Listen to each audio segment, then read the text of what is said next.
Bonjour à tous, bienvenue sur Mathessa, ma chaîne de maths pour dédramatiser. Au programme aujourd'hui une notion très importante pour les élèves de seconde, car notion transversale, montrer l'alignement de points. Cette notion intervient dans plusieurs chapitres de seconde, par exemple le chapitre sur les équations cartésiennes de droite, ou encore sur le chapitre de géométrie repérée.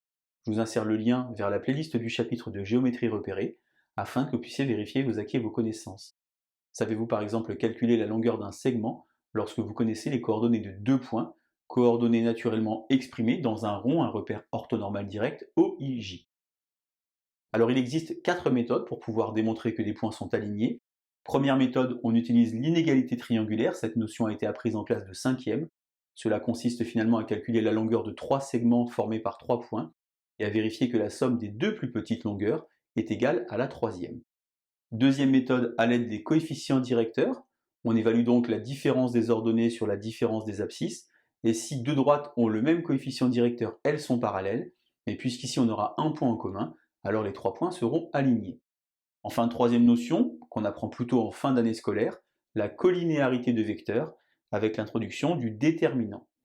Alors si vous avez bien écouté, j'ai dit qu'il y avait 4 méthodes, car une quatrième méthode qui pour moi s'appelle le théorème de l'œil, ça consiste à placer des points dans un repère et à observer ce qui se passe. J'ai volontairement pris ici des valeurs grandes pour vous empêcher d'utiliser le théorème de l'œil qui évidemment n'existe pas. Si vous vous sentez suffisamment à l'aise, vous pouvez donc mettre maintenant la vidéo en pause. 3 exercices préparés pour vous. Attention, 3 questions différentes. On va utiliser évidemment les 3 méthodes du jour avec l'inégalité triangulaire, les coefficients directeurs et la collinéarité de vecteurs. C'est maintenant à vous de jouer, on met en pause et on travaille. Alors ici donc, je l'ai dit tout à l'heure, ça ne sert à rien de placer dans un repère, on va donc utiliser le calcul de longueur. Je vous insère le lien vers la vidéo pour calculer la longueur d'un segment si vous voulez réviser. On va donc faire extrémité moins origine, 5 moins 2 ça fait donc 3 au carré, et ici 11 moins 7 ça fait 4 au carré, 9 et 16 ça fait donc racine de 25, j'ai donc AB qui vaut 5. Je réitère pour AC, 32 moins 2 ça fait 30 au carré, plus ici 47 moins 7 ça fait 40 au carré, j'ai donc ici 900 plus 1600 ça fait donc 2500, et la racine de 2500 ça fait évidemment 50. Enfin, dernière longueur pour BC. Alors je vous rappelle que BC ou CB c'est la même chose. 32 moins 5 ça fait donc 27 au carré. Et ici 47 moins 11 ça fait donc 36 au carré. Peut-être que vous aurez un petit peu de mal à calculer deux têtes 27 au carré. Ça fait naturellement 729. 36 au carré 1296. J'obtiens donc la somme des deux qui va donc me faire 2025. La racine carrée de 2025 c'est donc ici 45. J'observe alors que j'ai 45, j'ai 5 et j'ai 50. Je peux donc dire que AC est donc égal à AB plus BC.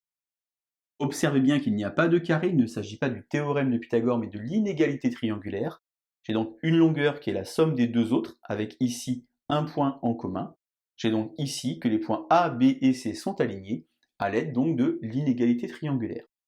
Cette méthode n'est pas très prisée des élèves, car il y a beaucoup de calculs numériques, avec des racines carrées. Parfois il faudra simplifier les racines carrées. On préférera donc sûrement utiliser soit le coefficient directeur, soit la collinéarité de vecteurs. On a donc l'exercice de 3 points de nouveau, vous remarquez que je les écris toujours dans la marge en colonne. On va donc évaluer MAB et MAC par exemple. On pourrait très bien aussi faire MBC, mais ça n'a aucun intérêt.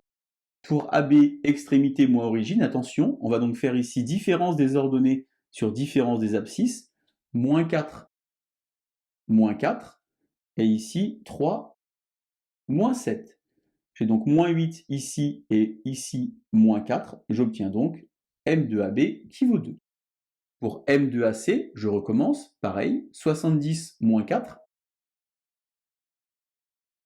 et ici 40 moins 7. J'ai donc au numérateur 66 et au dénominateur 33, j'obtiens effectivement 2.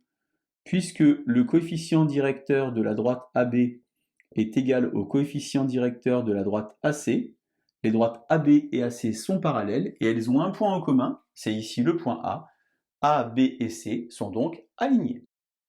Troisième exemple ici, montrer que A, B, C ne sont pas alignés, on connaît donc déjà la réponse à l'avance. On va donc devoir prouver ceci en utilisant donc par exemple les vecteurs. Comment fait-on pour calculer les coordonnées d'un vecteur? Extrémité moins origine à chaque fois. Donc pour l'abscisse 3 moins 2, ça fait 1. 7 moins 9, ça fait moins 2. Pour le vecteur AC, 51 moins 2, ça fait donc 49. 4 moins 9, ça fait donc moins 5. Je vais donc évaluer le déterminant de ces deux vecteurs. Je peux vous insérer le lien vers la vidéo qui traite d'un déterminant pour deux vecteurs si vous voulez réviser. Comment est-ce que je fais? J'écris donc les points en colonne. Première coordonnée, comme ceci. Deuxième coordonnée, comme ceci. Une fois que j'ai écrit les coordonnées en colonne, eh bien je vais croiser. J'ai donc 1 fois moins 5, ça fait donc moins 5. Moins 2 fois 49. Un petit peu de calcul mental, j'ai donc ici 98 moins 5, ça fait donc 93. Puisque le déterminant n'est pas égal à 0, AB et AC ne sont pas collinéaires, et donc les points ne sont pas alignés, puisque les deux représentants des vecteurs avaient un point en commun, en l'occurrence le point A. Voilà donc 3 exemples très clairs pour voir comment est-ce que des points sont alignés. Je vous laisse vous entraîner, et je vous dis à bientôt sur Mathessa. Bonne journée!